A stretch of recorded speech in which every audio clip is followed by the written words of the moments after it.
Welcome everyone to Name Confidential Live. Hey guys, welcome back to Name Confidential. I'm Branden DuCharme, the host for this week, and I am joined today by Corey Hoffstein of Newfound Research. Corey is well known in this space for a term he's coined, which is return stacking. Return stacked. Corey, correct me if I'm wrong on this at all. Which is for those that have been around a little bit longer, just a kind of an updated take and repositioning of the portable alpha concept from back in the 90s, which I find very fascinating because of the conversation around cheap beta versus active management and the breakdown in correlations between stocks and bonds the last couple of years, or lack of correlation thereof. And so this reach for diversification and Corey's take on marrying, beta with that non-correlated alpha and stacking those return streams in sort of an institutional way. So appreciate you hopping on, Corey. I want to talk today. I want to focus the conversation on what is return stacking your portable alpha from a high level, and then what is going on in the markets that makes it a interesting time to understand this concept, and how does somebody start evaluating, is there merit to it? Obviously not as a concept, but maybe in what they're doing to manage clients' money or portfolios or their own investments or whatever it might be. Yeah, well, thank you very much for having me on. The only correction I need to make is I wish I could take credit for the phrase return stacking. That was my colleague, Rodrigo Gordillo, and I want to make sure he gets all the credit he deserves for coming up with the term and helping us propagate it to the industry. So, but as you mentioned, the idea itself goes back multiple decades to the 1980s. PIMCO arguably was the progenitor of the concept in the institutional space. We really have a repackaging of the concept, maybe more of a generalization, and have rebranded it as return stacking to hopefully just give people the idea that all we're really doing is stacking the returns of one asset or one investment strategy on top of another. Hopefully a little clearer than the nomenclature of portable alpha, which isn't necessarily clear what it's trying to do or achieve. Yeah. But I like, one of the things as I started, learning about return stacking from an official standpoint, I think it's something that I've always attempted. I think a lot of name members actually, the idea of it resonates really well, which is, I think, evident through the usage of leverage funds, and the capital efficiency that can bring to portfolios in active management. But understanding that definition of there's a clear distinction between beta and alpha, right? And so I think, like I look at this conversation and there's all these people, and there's this big conversation around active management, and can active managers beat the benchmark or the index or whatever it might be. And I think it is a challenge. I think there's some really interesting work out there, like particularly I think Mark Green has some really interesting research that I find super fascinating about the structural changes from passive flows and what that does to active managers trying to, beat the benchmark in equities with equity exposure. And I sort of go back and it's like, okay, if I just then, press and lean into Meg 7 and I outperform because of that, well, did I really outperform or did I just have more beta? Right. And so then if the risk exposure of that, how different is that really than just owning, leverage exposure to the index? Right. And so you might outperform on a return basis, but are you actually increasing the risk adjusted return? And does that actually make alpha, right? If, your portfolios have alpha, or do they just have a ton of beta? Yeah. And really clearly saying those are two distinct and different things. Like our beta exposure is distinct and non-correlated from our alpha exposure. And our alpha exposure is not designed to, beat an equity benchmark. It's like our alpha exposure is designed to be something more akin to a cash rate, because that's the cost that oftentimes is associated with accessing the leverage needed to free up the capital to then invest in the alpha instruments, right? Uh, it, Yeah. I mean, if we take a huge step back, right? Mhm. I think whenever we introduce a concept, rather than talking about what it is, we should ask why this Okay. concept exists in the first place, right? Uh-huh. And you can go all the way back to what was PIMCO trying to do in the 1980s when they started this, right? And there's two ways you can sort of think about this. The first is when most people look at having an investment mandate, that investment mandate starts with stocks and bonds. Yep. And if you look at all of the evidence around active management, it is incredibly difficult for active managers to beat the market after fees. Before fees, they actually do a pretty decent job. But after all fees are considered, if you look at the Spivak report, if you look at the Morningstar active passive barometer over the last 15 years, it's like 10% of active managers actually have beaten their benchmark in the large cap US equity space, right? PIMCO was facing sort of a similar problem, but they had bond mandates. And when you have a bond mandate and you look at your bond benchmark, well, you just have this huge swath of US treasuries in there. Well, how do you beat US treasuries from a security selection perspective? Maybe you go on the run, off the run, but what they were looking at was this issue of, okay, how do we actually generate alpha in this dead capital space, right? So you've got dead capital or you've got an overfished pond, and yet most people are still going to throw their money at trying to be active in those spaces because that's really the only opportunity. What PIMCO said was, well, what if instead of buying the beta, we used derivatives to get the beta? We'll use treasury futures to get exposure to US treasuries. Treasury futures, because they have leverage embedded in them, we don't have to deploy $100 to get $100 of treasury exposure. We just have to deploy $5. And then we can take the other $95 and do active security selection. And what they did was short-term corporate bonds. And so long as those short-term corporate bonds outperformed the cost of financing embedded in those treasuries, they effectively created alpha in a sleeve which prior there wasn't alpha, right? They separated the beta from the alpha, right? And for those who maybe don't trade futures or aren't familiar with futures, the easiest way to think about this is just think about buying a house, right? Let's say there's $1 million house and you have $1 million in cash. You could take that $1 million of cash, buy the house, and the return of your investment is just going to be the return of the house, right? Or you can go to the bank, get a mortgage, put 200 grand down, get an $800,000 mortgage, and you're left with $800,000. And if you invest that $800,000, the return of your portfolio is going to be the return of the house minus the cost of financing plus the return on however you invest that thing. And if that, whatever you invest that $800,000, and if it outperforms the cost of your mortgage, if it is returns in a different way than the house, you've created potentially not only excess returns in your overall portfolio, but introduce beneficial diversification. And the good news is futures contracts, especially things like treasury futures, have an embedded financing rate much closer to T-bills than the financing rate you would get with mortgages. And so that's ultimately what we're trying to solve with portable alpha is, all right, there's novel places where we actually can get alpha. There's some really interesting strategies, commodity congestion, for example. Well, who in the world has a strategic allocation to commodity congestion? Well, instead of continuing to fish in large cap US equities for alpha, what if we just buy the beta and stack the commodity congestion strategy on top, right? Separate that alpha from beta and use portfolio construction techniques to bring them together.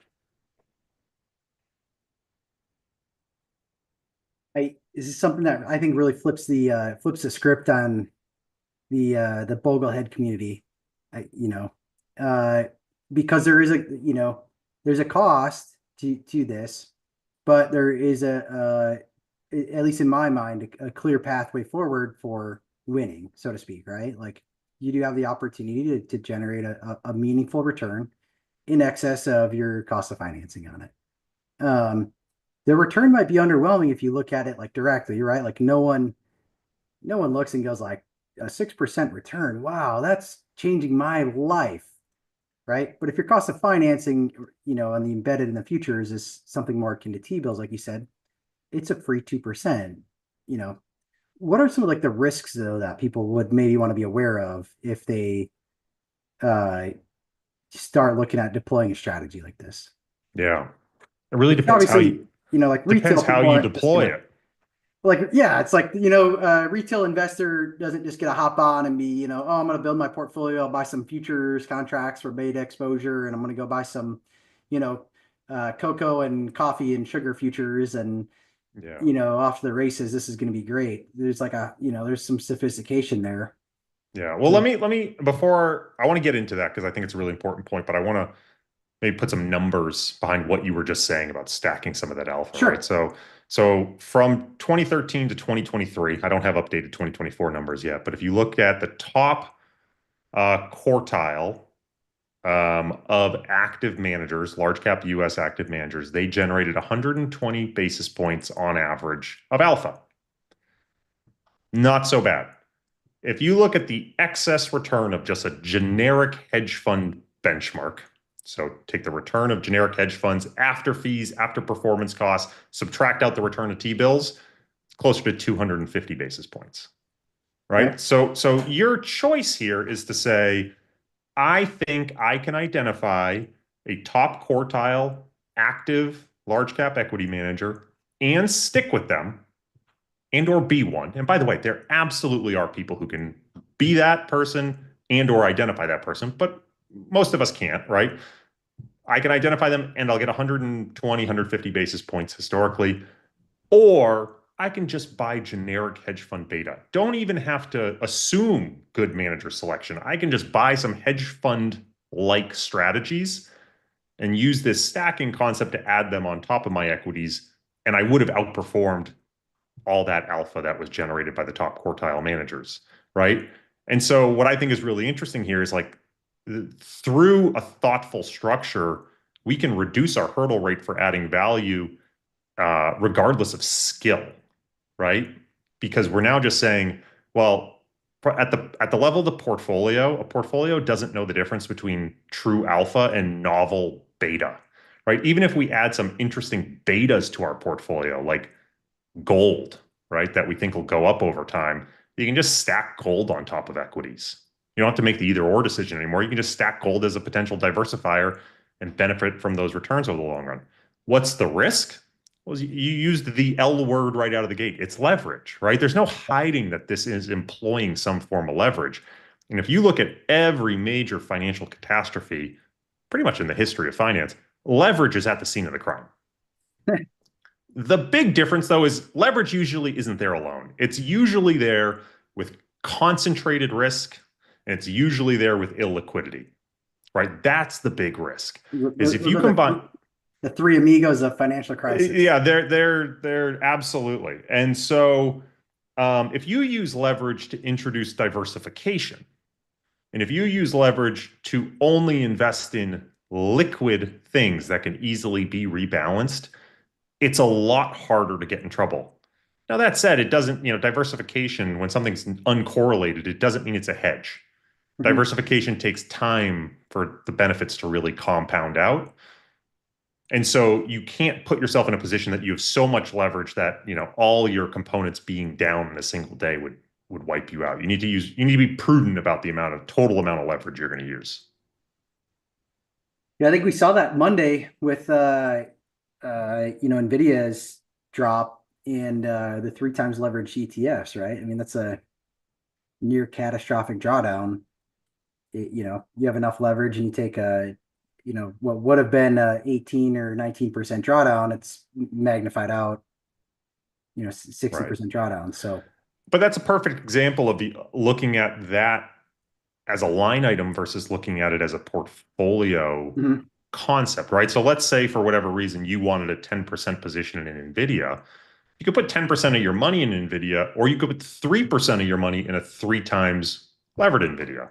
Yeah. And the 3x levered NVIDIA on Monday, on the dollar amount you would have lost by just putting 1/3 of your money in that would be exactly equal to the dollar amount you would have lost if you had 10% of your money in the unlevered version, right? Yeah. And so it's really important, in my opinion, to make sure when we're thinking about using these concepts, we're thinking about them at the portfolio level and adjusting our weights accordingly. Because what if you really wanted a 10% position in NVIDIA, but you wanted to find something else to diversify it? So you used that 3x NVIDIA ETF. You put 1/3 of your money in that, and then took the other 2/3 and put it in something that you thought would be a good hedge, and maybe did end up being a good hedge on that day. You could argue you were better off, even though that ETF lost 3 times as much. Yeah. Right. So it sounds like the big risk is the tails, right? Just like a left tail risk, just like anything else. But more so the presence of that left tail risk is significantly more catastrophic if you don't get your position sizing correct and have proper portfolio construction at the portfolio level. Yeah. So I think the easiest way to talk about this is, again, just a little bit of maybe story time going back to 2008. This concept, portable alpha, was adopted by a huge number of pensions and endowments, and then became like a ticking time bomb for them because of the way they implemented it, right? There's the theory and then there's the implementation. So what did these institutions do? Well, they said, why don't we, instead of getting S&P 500 exposure, we're going to get that exposure through either futures contracts or a swap with a bank, right? So if I want $100 of S&P 500, maybe what I'll do is I'll keep $20, $30 in cash. I'll use that as collateral to get $100 of S&P 500 exposure. And then I'm going to take the other, whatever's left over, $70, $80, and go invest in these really interesting hedge funds. What happens? Over 2007, 2008, the market sells off 50%. Well, if you are 4 or 5 times levered, right, you're going to wipe through all your collateral. Right? As the market's selling off, it's eating through the $20 or $30 you have in cash, and all of a sudden, the bank's knocking, or your futures broker is knocking on the door saying, "Hey, you've got a collateral call here. You need to post more cash." Where are you getting your cash from? All right, you pick up the phone, you call the hedge fund, and you say, "I need to redeem." The hedge fund says, "Well, we only allow quarterly redemptions, so you'll get your money in 3 months." Well, that doesn't work. Or the hedge fund said, "Bad news, we also lost a lot of money over here because turns out we were very correlated with the market because of this credit crisis." Or even worse, the hedge fund says, "Actually, we're gating redemptions. We're not even allowing you to take your money out. Go read the fine print of the contract." Right? And so what happened in 2008 was the structure that was set up separated the management of the beta from the management of the alpha. And the beta was daily mark to market, highly liquid, and the alpha source became illiquid, and you couldn't rebalance between them. And so the evolution of this strategy since 2008 has not changed at all in theory or concept.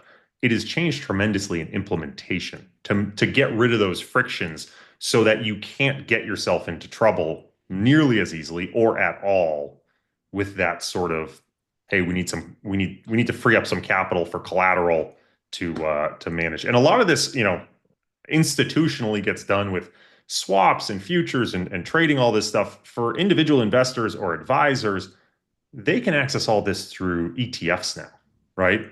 So using 2 or 3 times levered ETFs allows them access to leverage. There are levered multi-asset funds that exist today, either stock and bond leverage or stock and alternative strategy, bond and alternative strategy. This idea is all packaged up that allows advisors and allocators and investors to introduce this concept without having to manage the mechanics themselves. And it's all done in an institutional way that takes care of a lot of these rebalancing frictions. Yeah. Let's talk really quick about like the use case, coming out of the great financial crisis, like 2009, 2010, that started being like a really bad time for diversifiers.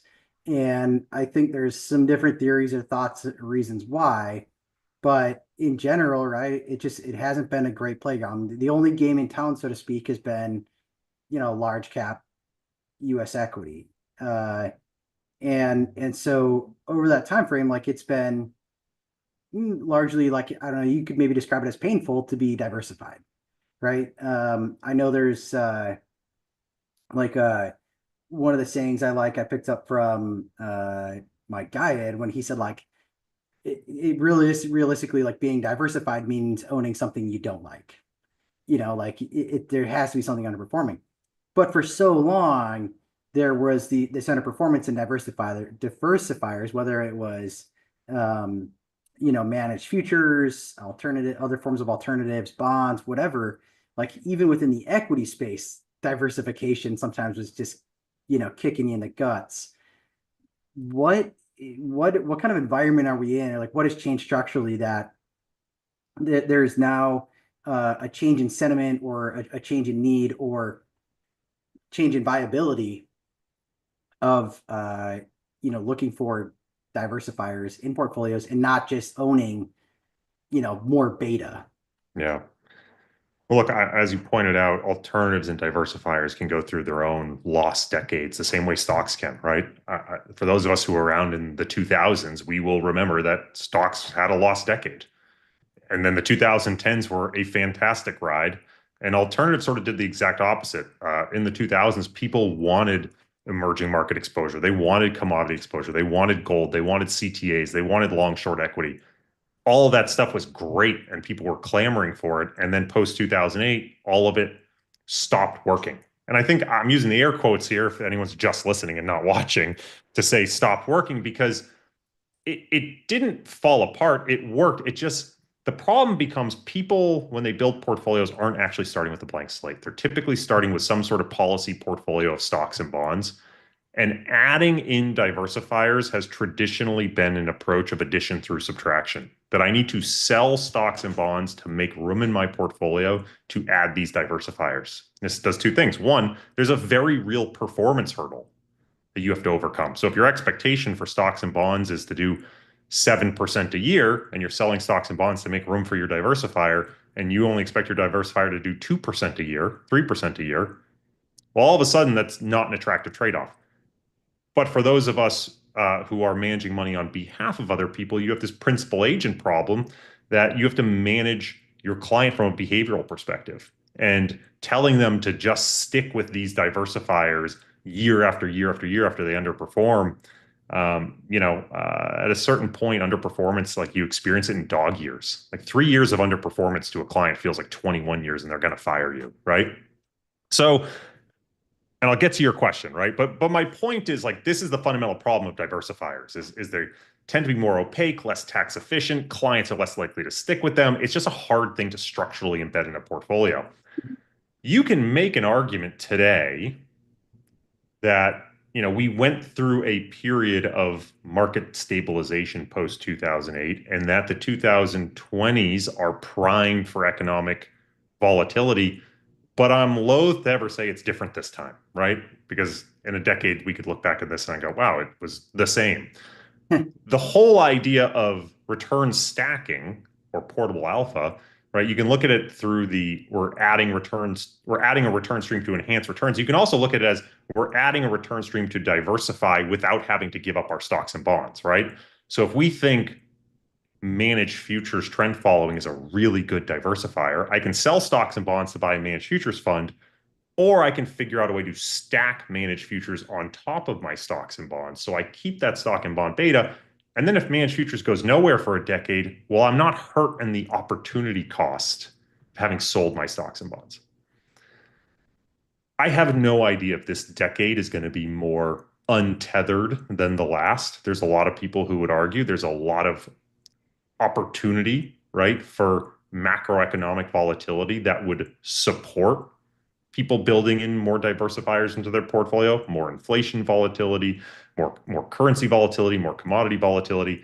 But I have also heard every year of my career that the 60-40 is dead, and it has not died in the last 16 years, right? So I sit here and say, how can I build a robust portfolio that includes these diversifiers, that also acknowledges that maybe we're just going to get a repeat of the 2010s, and I don't want all that capital sidelined. I want those diversifiers, but I don't want the huge potential opportunity cost, because what if Mike Green is correct? What if all the money that is, the financialization of savings, the self-directed 401k, everyone taking their dollars and just buying the market, creates this persistent bid that drives prices up over time? And that's a hard thing to beat. So maybe what I should do actually is continue to hold that 60/40 or whatever strategic portfolio it is and add my diversifiers on top so that they are there if the market does turn into another 2022 and they can help buoy my portfolio. But if diversifiers go nowhere for another decade, I haven't created the huge opportunity cost.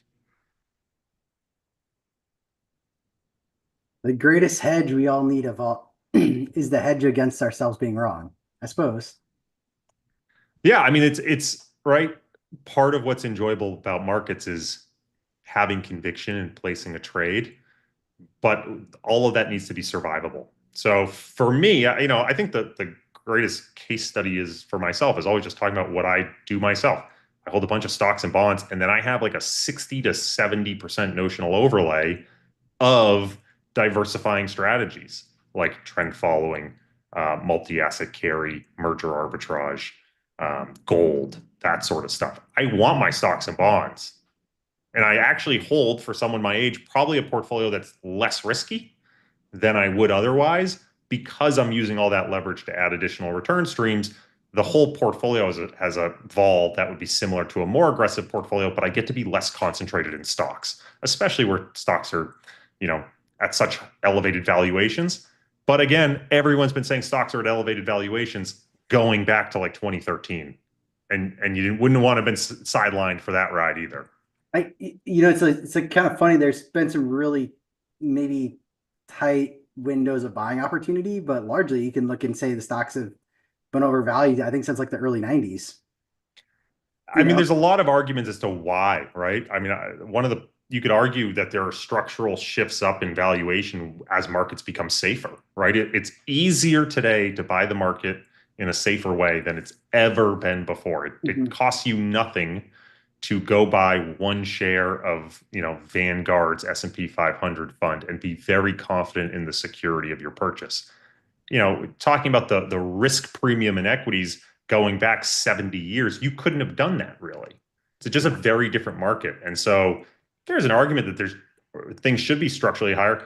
But I mean, let's just talk about what happens if AI is truly unlocked and all of a sudden productivity gains go through the roof and there's continued margin expansion. Well, valuations at that point don't look ridiculous anymore. We're going to have tremendous earnings growth.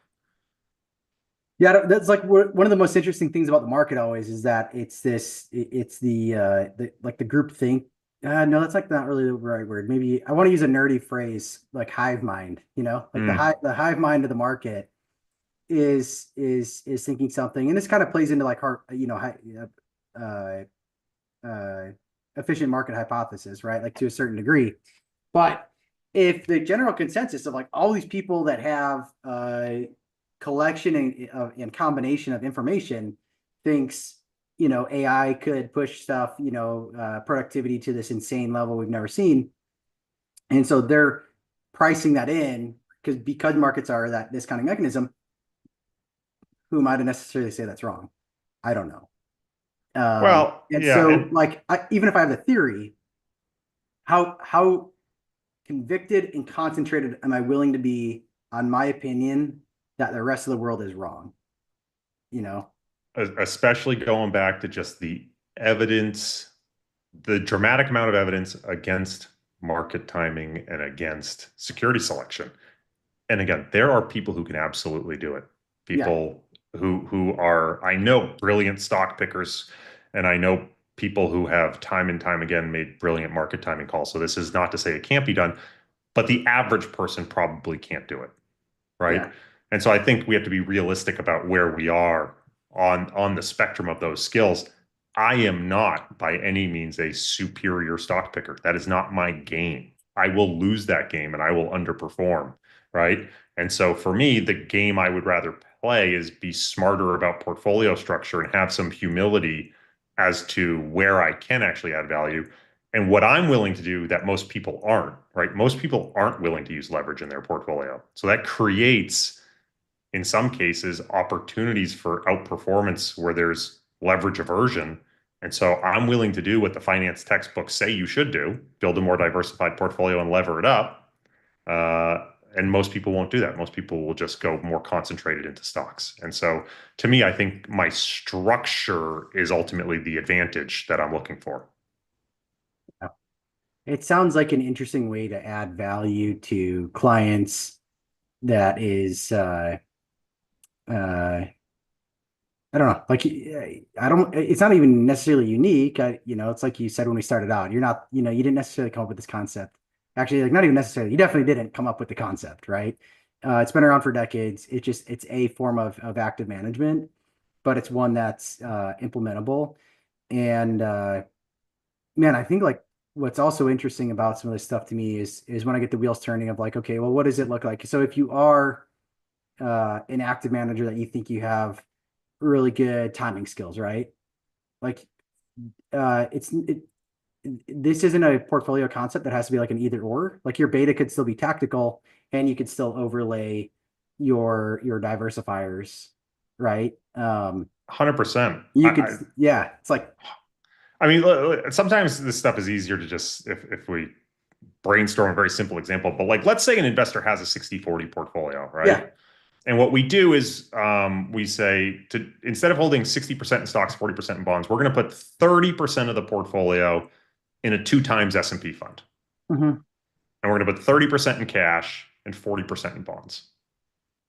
That portfolio is effectively going to track the 60/40. We need to make sure we rebalance it to keep staying in line with the 60/40. But we now have 30% in cash that we can make whatever tactical bets we want, right? If we said, ooh, we're really bullish on commodities as an inflation hedge right now, great, we can deploy that 30% into commodities. And what's our portfolio going to be? It's going to be 60% stocks, 40% bonds, with a 30% commodity overlay at the cost of cash. Why is it the cost of cash? We sold cash to buy commodities, right? It's the cost of cash.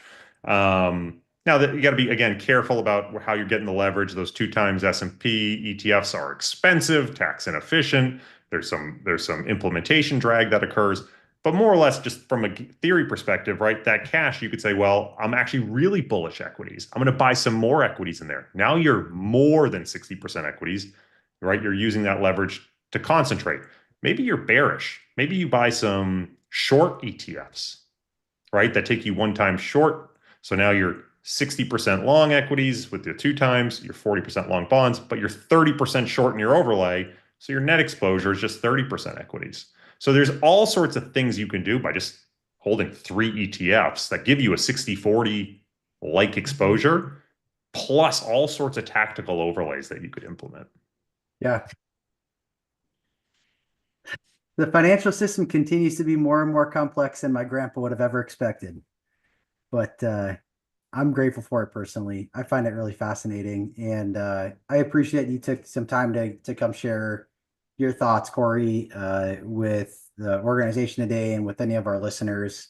It's always an interesting concept to talk about the way that different people look at managing money. It's sort of an infinite universe out there. And I think we even touched on a couple things today that are like, just some really interesting concepts that people overlook in this, index dominated world we live in. But if you look at them through the right lens, they become very interesting. So. Yeah, I appreciate you having me on. Always great to chat about. I know most people don't think of portfolio construction as being an opportunity to have an edge, but I think this is a case where, you take a step back and say, actually, the structural way in which I build my portfolio can be an advantage for me, and I can maybe play the game on easy mode, dare I say. Yeah, I think I don't know how anything in this industry is too easy, but it's all trade-offs. It's all trade-offs. But I will, again, it's all a relative game, I suppose. For me personally, I know it's a losing game for me to pick stocks. I'm much more confident I can pick a diversified set of alternatives that can go up over the long run. Well, I think there's something to be said about knowing your genius and living there. So I'm not sure it's a genius. I'll let my wife dissuade you of that. But know where your genius isn't and avoid. Yeah, exactly. Is another way. But anyways, before we delve into not being able to prove hypothesis correct and only being able to disprove null hypothesis, I think we probably should wrap it up and call it before I go on to bore everyone to death. So All right. Well, thank you so much, Brandon. I really appreciate the time and I appreciate everyone listening in. Yeah, this has been one of my most enjoyable episodes I think I've done so far with NAAIM. Sorry to anyone else that's been on with me, but I particularly really enjoy portfolio construction, so I find this stuff fascinating and appreciate your time in hopping on. Again, anyone listening, this has been Corey Hoffstein with New Fund Research, and Corey actually even has his own podcast if anyone wants to check that out. I believe it is called Flirting with Models. It is. Don't worry. It's very family safe. These are quantitative models. It's all about quant investing. Yeah. Yeah. No, there's been some great episodes. I've listened to a couple myself. So appreciate it. Appreciate all the listeners. Appreciate all our supporters of NAAIM and all the supporters of the active investment, career path and industry. And